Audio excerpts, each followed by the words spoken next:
এই ওঠো না ওঠো। হ্যাঁ কে কে কে কে কে আবার? ইন্দ্র দেবতা। আকাশে মেঘ ডাকছে, সকাল থেকে তুমুল বৃষ্টি হচ্ছে গো। হ্যাঁ সে কি এর মধ্যে সকাল হয়ে গেল? শুধু সকাল নয়, বেলা গড়িয়ে দুপুর হতে চললো। তোমার ঘুম ভাঙলো না? যাও যাও, চট করে ইলিশ মাছ নিয়ে এসো, আমি খিচুড়ি বসিয়েছি। ইলিশ মাছ? ও বাবা, সে তো অনেক দাম। আমি বরং ডিম নিয়ে আসছি, বুঝলে, খিচুড়ি আর ডিম। এই শোনো, সারা জীবন এত কিপটেমি করো না তো। শুধু অভাব আর অভাব। কিপটেমিটা তোমার স্বভাব হয়ে দাঁড়িয়েছে। আজকে খিচুড়ি আর ইলিশ মাছ হবে, ব্যাস। আর কোনো কথা শুনতে চাই না। দূর দূর, ঘুম থেকে উঠেই জ্বালাতন। হে ঈশ্বর, তুলে নাও তুলে নাও। ভেবেছিলাম সারাদিন কোথায় পড়ে পড়ে ঘুমোবো, তা না, মৌকা পেয়ে ঠিক বাজারে পাঠিয়ে দিল। এখন গ্যাঁটের কড়ি খরচা করে ভালো দেখে ইলিশ মাছ কেন? দূর দূর দূর, ভাল লাগে না।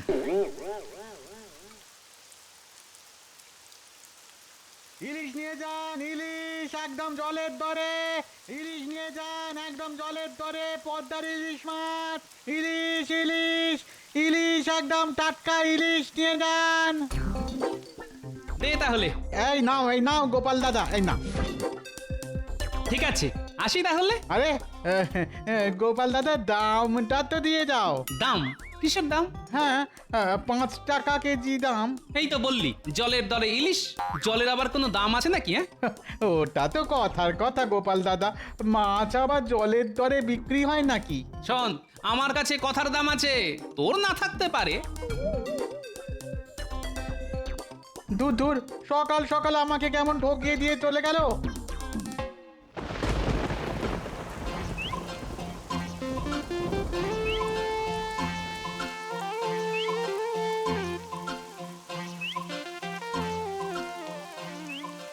কি, ধান ক্ষেত তো জলে ভেসে গেছে।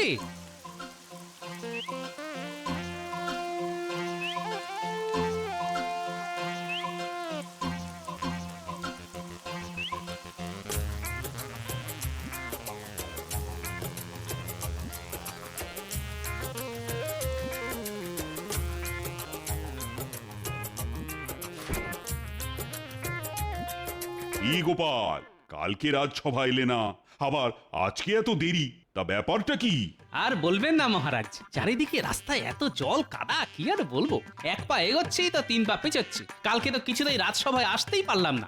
যতবারই বাড়ি থেকে এগোনোর চেষ্টা করি, ততবারই বাড়ির ভিতর ঢুকে যাই। ওই শুরু হলো গল্প।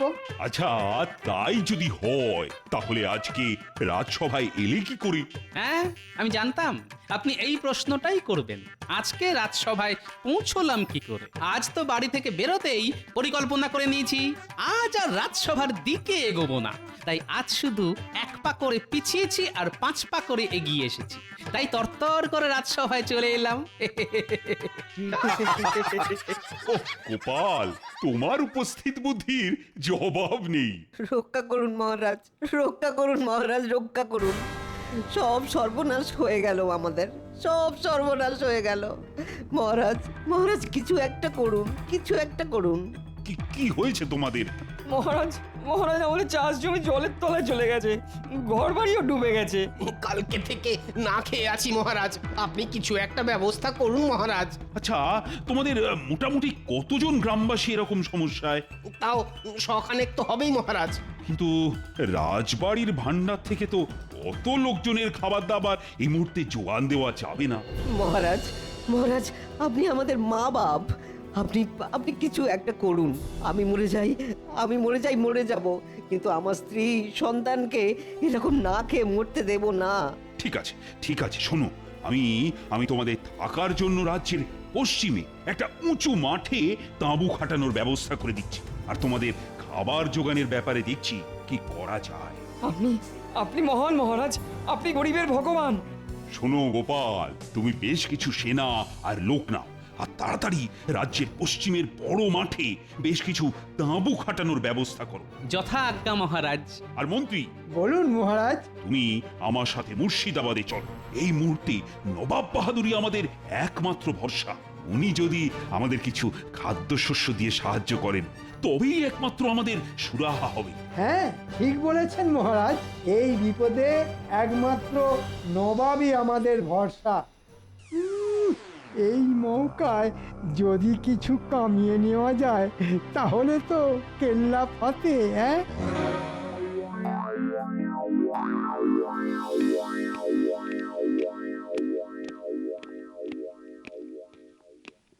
কি কৃষ্ণচন্দ্র, এত ঝড় জলের মধ্যে তুমি হঠাৎ আমার মহলে? জাহাপানা, অনেক বিপদে পড়ে মানে এই ঝড় জলের মধ্যেও আপনার কাছে ছুটে এসেছি। কি বিপদ কৃষ্ণচন্দ্র? জাহাপানা, আমার রাজ্যে অনেকের বাড়ি বর্ষার জলে ডুবে গেছে, চাষ জমিও জলে ভরে গেছে। এ তো খুবই খারাপ সংবাদ কৃষ্ণচন্দ্র। চাষ জমি ডুবে গেলে তো সারা রাজ্যে খাদ্যে সমস্যা দেখা দেবে। দেখা দেবে না জাহাপানা, দেখা দিয়েছে। কয়েকশো রাজ্যবাসী না খেতে পেয়ে অনাহারে রয়েছে। আপনি যদি কিছু খাবার দিয়ে সাহায্য করেন জাহাপানা, কোনোদিন আপনার কাছে হাত পাতিনি, আজ শুধু এইটুকু সাহায্য করুন জাহাপানা। কান্নায় আমার চোখে জল আসছে। আপনি আমাদের মা, আপনি আমাদের বাপ। জাহাপনা, আপনি আমাদের মা বাপ। আচ্ছা ঠিক আছে ঠিক আছে, আমি তোমার রাজ্যে কালকে সকালের মধ্যে 50 বস্তা করে চাল ডাল আর 10 বস্তা করে চিনি নুন পাঠিয়ে দেবো, ঠিক আছে? আপনি আপনি মহান জাহাপানা। আরে আরে এ তো আমার কর্তব্য। এই তোমাদের অনেকবার অনেক প্যাঁচে ফেলেছি, কিন্তু এবার আর না।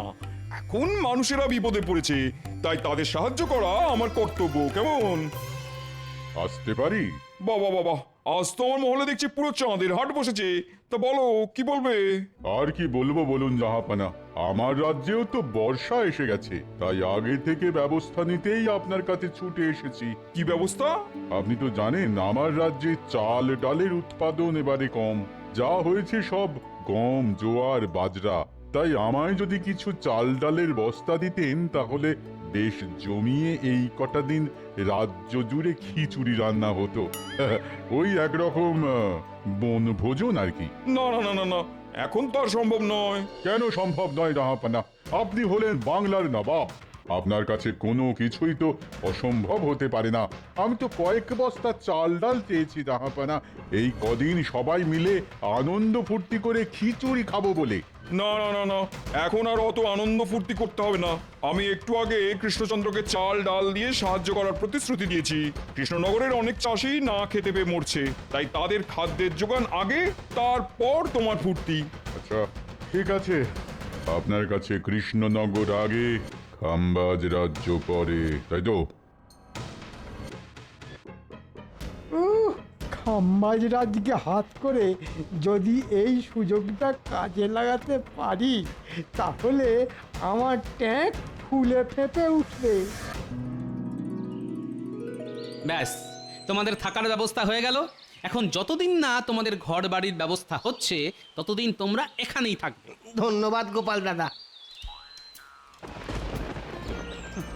আচ্ছা আচ্ছা, বাবা, একটু একটু বৃষ্টিতে ভিজতে না ভিজতে ঠান্ডা লেগে গেল।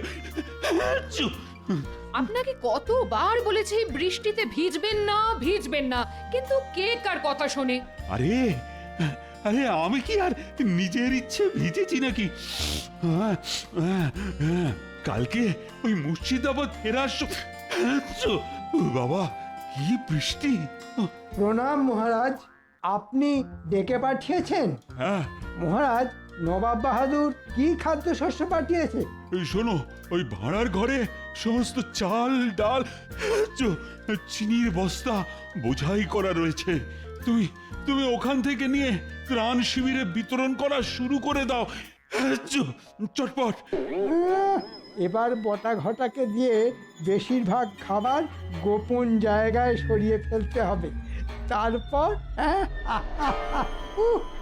আমায় আর দেখে কে? হ্যাঁ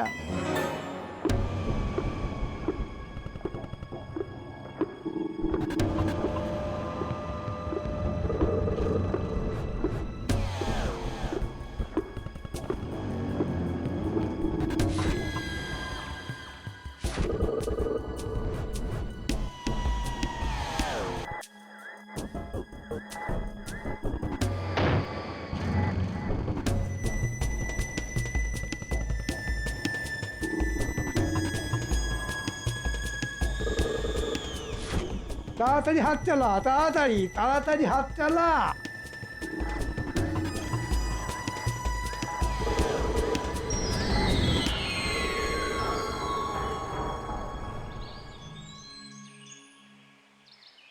ব্যাস, এই 1 বস্তা চিনি, 1 বস্তা চাল আর 1 বস্তা ডাল শুধু বিতরণ হবে। আর বাকি বস্তার চাল ডাল খাম্বাজরাজকে সব বেচে দেবো। উফ, মন্ত্রীমশাই মন্ত্রীমশাই, আপনার মাথায় কি বুদ্ধি! পুরো একেবারে ওই গাঁটে গাঁটে। রে, আমার সঙ্গে থেকে থেকেও তো আমার মতো হতে পারলি না, হ্যাঁ? নামটা ঘটা হলে কি হবে? ঘট ফুটো হয়ে সব বুদ্ধি বেরিয়ে যাচ্ছে। ঠিক বলেছেন মন্ত্রী মশাই। চল, এখন কথা না বাড়িয়ে ত্রাণ শিবিরে চল, নইলে এক্ষুনি বৃষ্টি নেমে গেলেই মুশকিল। হ্যাঁ হ্যাঁ, চলুন চলুন।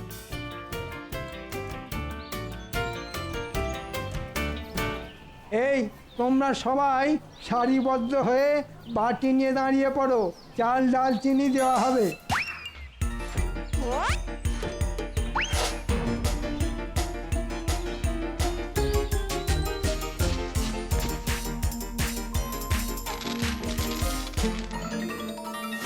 এ কি মন্ত্রীমশাই, মাত্র 1 বাটি করে চাল আর ডাল? এ তো আমাদের দুবেলাতেই শেষ হয়ে যাবে। তাতে আমি আর কি করব ভাই? নবাব যেটুকু দিয়েছেন তাই তোমাদের ভাগ বাটোয়ারা করে দিচ্ছি। কাউকে বেশিও দিচ্ছি না, কাউকে কমও দিচ্ছি না। কেউ না নিতে চাইলে বললো, তার ভাগেরটা আমি নিয়ে নেব। না না, নেব না কেন? বিপদের দিনে 1 মুঠো চালও সোনার থেকে দামি। নাও নাও।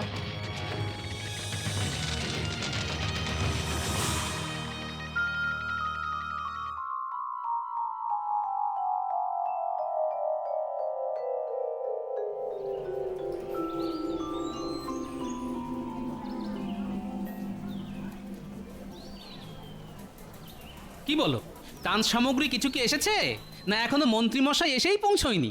আর কি বলবো গোপাল দাদা, যা এসেছে তা না আসারই সমান। সবাইকে সবাইকে ছোট ছোট 1 বাটি করে চাল ডাল আর চিনি দিয়েছে।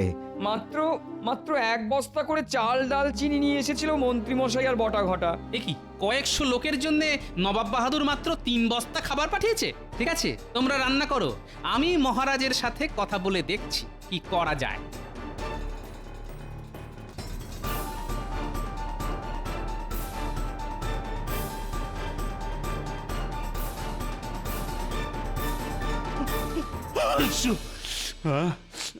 বাবা, কি ঠান্ডা লাগলো রে বাপরে বাপ। এ কি মহারাজ, বাইরেও ঝড় জল, ঘরের ভিতরেও ঝড় জল। বাবা, ভালো বলেছো গোপাল। বলো বলো, কি বলতে এসেছো বলো। বলছিলাম কি মহারাজ, আপনি আর মন্ত্রীমশাই তো নবাব বাহাদুরের কাছে ত্রাণ সাহায্য চাইতে গিয়েছিলেন, তা তিনি মাত্র 1 বস্তা করে চাল ডাল চিনি পাঠিয়েছেন। না না, তিনি তো 50 বস্তা করে চাল ডাল আর 10 বস্তা করে চিনি আর নুন পাঠিয়েছেন। কিন্তু মন্ত্রীমশাই তো ত্রাণ শিবিরে শুধু 1 বস্তা করে চাল ডাল চিনি নিয়ে এসেছিলেন, আর তার থেকে সবাইকে 1 বাটি করে দিয়েছে। কি কি যা তা কথা বলছো বলো তো। সত্যি বলছি মহারাজ, আপনার বিশ্বাস না হলে আমার সাথে ত্রাণ শিবিরে চলুন। না না গোপাল, আমার তোমার উপর ভরসা আছে। বাবা, আমি এই বর্ষা বাদলার মধ্যে আর বাইরে বেরোবো না। আমি মন্ত্রীকে এখানেই ডেকে নিয়েছি। বাবা, প্রহরী, ও প্রহরী। বলুন মহারাজ। শোনো, মন্ত্রীকে এক্ষুনি ডেকে নিয়ে এসো তো।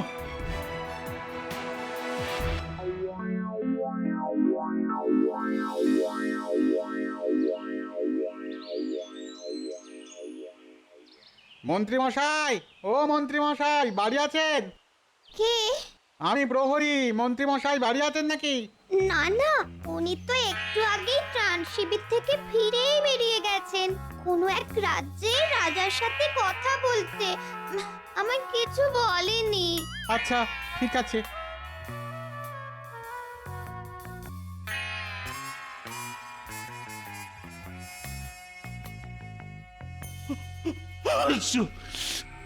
মহারাজ মন্ত্রী মশাই তো বাড়িতেই নেই। হ্যাঁ, বাড়িতে নেই তো, কোথায় গেছে? মন্ত্রী মশাইয়ের স্ত্রী বললেন কোনো এক রাজ্যের রাজার সাথে দেখা করতে গেছেন, কিন্তু কোথায় গেছেন সেটা জানেন না।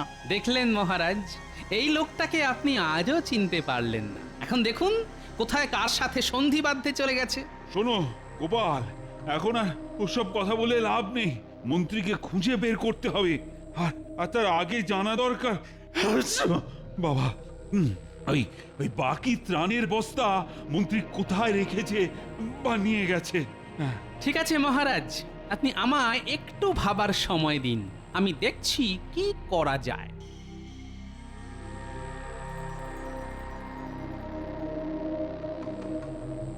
কোথায় গেলেন মন্ত্রী মশাই? এই বর্ষার মধ্যে বাড়ি ছেড়ে এখন অন্য রাজ্যে কি করছেন? ত্রাণ সামগ্রীর বাকি বস্তা কোথায় গেল?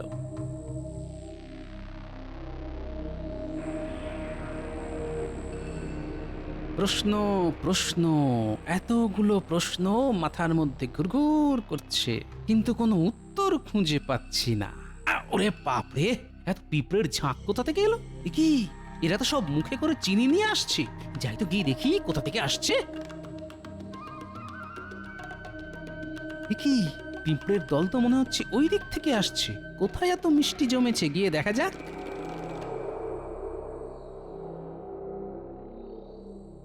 বুঝলি ঘটা, আমি একটু আগে খাম্বাজ রাজার সাথে কথা বলে এলাম।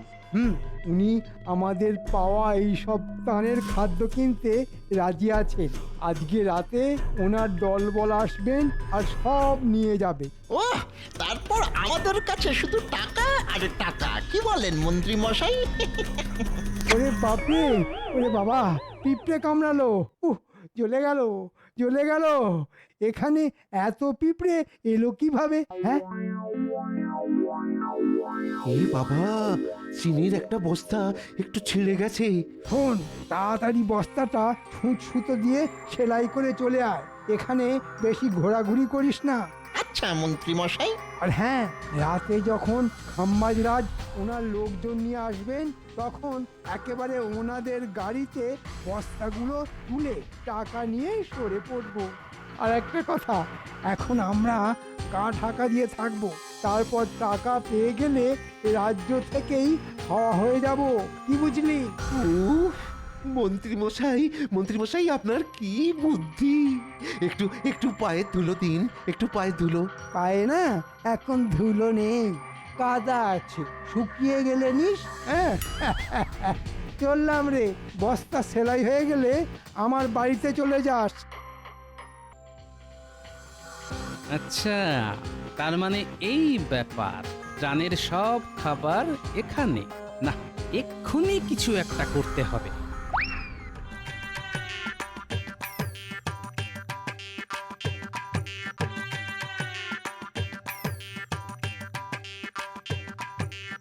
এই খাওয়া দাওয়া হয়েছে? হ্যাঁ গোপাল দাদা, এই তো আজকের মতো হলো, কিন্তু কাল থেকে কি খাবো নিজেরাও জানি না। শুধু কাল কেন, কাল থেকে আগামী যতদিন না অবধি জল বৃষ্টি কমছে, যতদিন না তোমাদের ঘর বাড়ি থেকে জল নামছে, ততদিনের খাবারের বন্দোবস্ত হয়ে গেছে। সত্যি গোপাল দাদা? হ্যাঁ সত্যি। তার জন্য তোমাদেরকে আমার সাথে একটা জায়গায় যেতে হবে। চলো চলো, তাড়াতাড়ি চলো।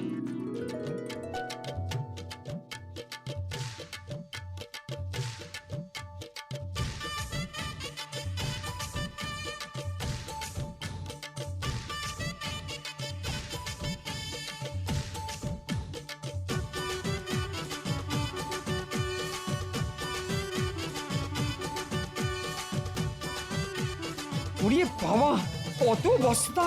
হ্যাঁ, এর মধ্যে চাল, ডাল, চিনি, নুন সব আছে। তোমরা সবাই এক একটা করে বস্তা নিয়ে শিবিরে চলো।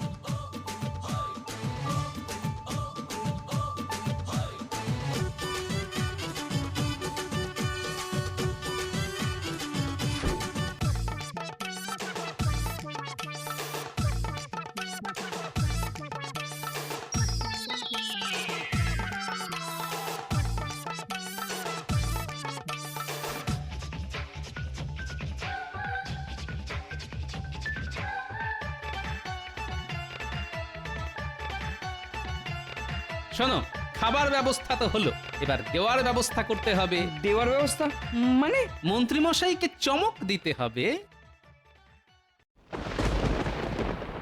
এ কি আবার মেঘ ডাকছে? এখন তো বৃষ্টি শুরু হলেই মুশকিল। এই এই তোমরা সবাই একটা একটা করে বস্তা চটপট গাড়িতে তোলো।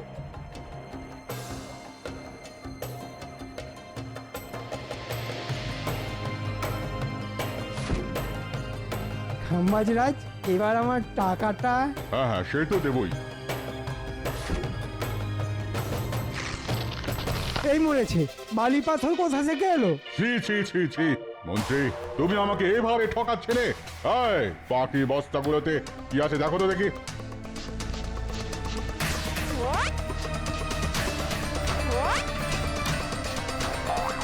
মহারাজ মহারাজ, এগুলোতেও সব মাটি পাথর বালি।